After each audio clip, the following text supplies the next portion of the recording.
Kisah Kuyang adalah legenda rakyat Kalimantan tentang hantu wanita yang kepalanya bisa lepas dari tubuh, terbang dengan organ dalam hati, jantung, usus menjuntai untuk mengisap darah ibu hamil atau binatang, berasal dari wanita yang mempelajari ilmu hitam demi keabadian. Penampakannya bisa berupa kepala melayang dengan cahaya merah di malam hari, dan untuk menangkalnya, masyarakat menggunakan gunting, cermin, atau daun jeringau, terutama di sekitar ibu hamil.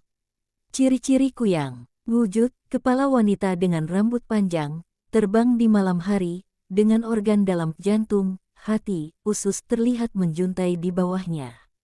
Suara, seringkali diikuti suara desingan samar atau bau anyir. Penampilan, kadang bisa berubah bentuk menjadi burung atau kucing untuk mengelabui mangsa. Tanda khusus, memiliki 2 gigi di sisi kiri dan kanan mulutnya.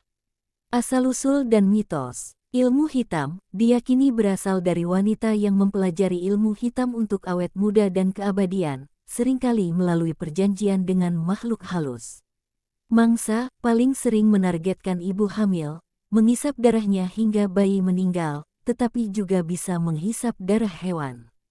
Tubuhnya yang ditinggalkan akan tergeletak tak berdaya di tempat ia biasa bersembunyi.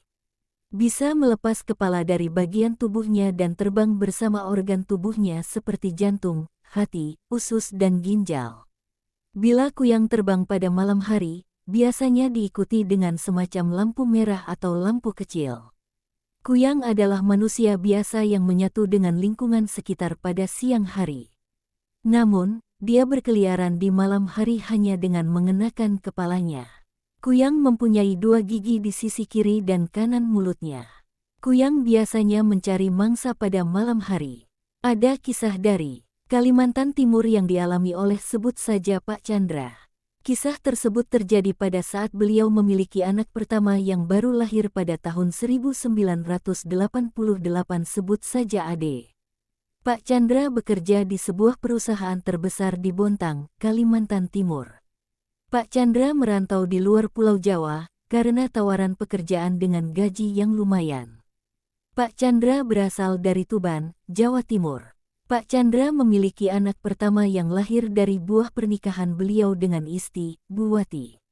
Pak Chandra, Bu Wati, dan Ade tinggal di rumah kontrakan berkayu dengan fasilitas listrik yang masih minim. Maklum pada saat itu Bontang, Kalimantan Timur masih belum ada penerangan apalagi jalan raya. Suatu malam Pak Chandra sedang menggendong dan menimang-nimang Ade di pendopo yang letaknya berseberangan dengan rumah kontrakan berkayu.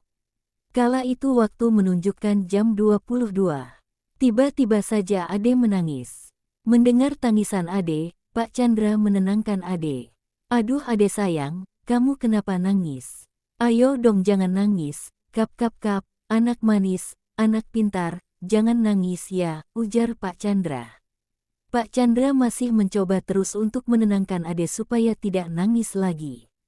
Namun, Ade masih menangis terus-menerus.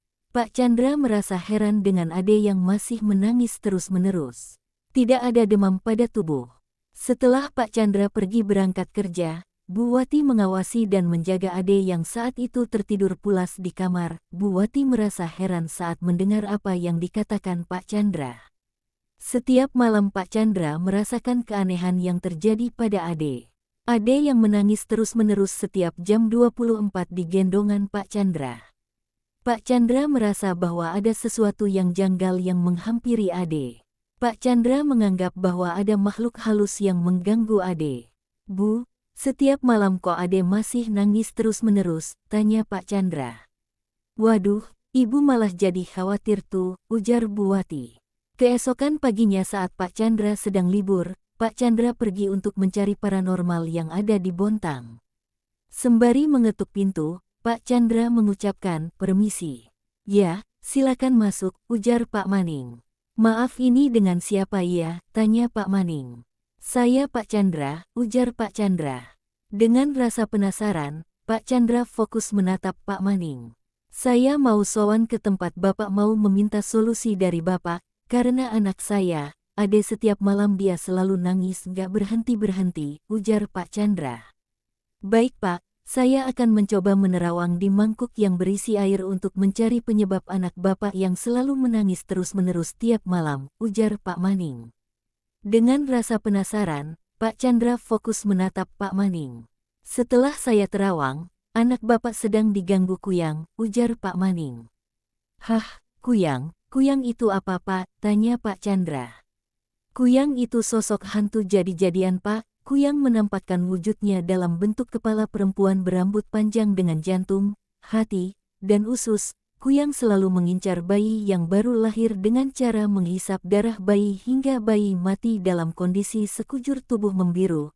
Lelaku Kuyang itu perempuan yang ingin awet muda dan ingin memiliki ilmu yang sakti. Sebagai syarat awet muda dan ilmu yang sakti, kerjasama dengan setan untuk melepaskan tubuhnya menjadi kuyang, ujar Pak Maning. Tanda-tanda kemunculan kuyang seperti apa Pak? Tanya Pak Chandra. Jadi begini Pak, tanda-tanda kuyang muncul ada sosok berwarna merah yang terbang di atas rumah dan bayi menangis tiada hentinya. Sosok berwarna merah itulah yang berwujud kuyang. Saya akan berikan penangkal kuyang kepada Bapak. Ada sebungkus sekam dan bawang putih. Bapak ambil segenggam sekam kemudian dilempar langsung tepat pada usus kuyang hingga merasakan perih dan akhirnya lenyap seketika. Untuk bawang putih Bapak taruh di bawah bantal, jangan lupa Bapak taruh gunting di bawah gunting. Itu saja solusi yang bisa saya berikan kepada Bapak, ujar Pak Maning. Semoga kisah ini menjadi pelajaran bagi kita dan selalu taat akan beribadah. Jangan lupa like dan subscribe-nya ya. Terima kasih wassalam.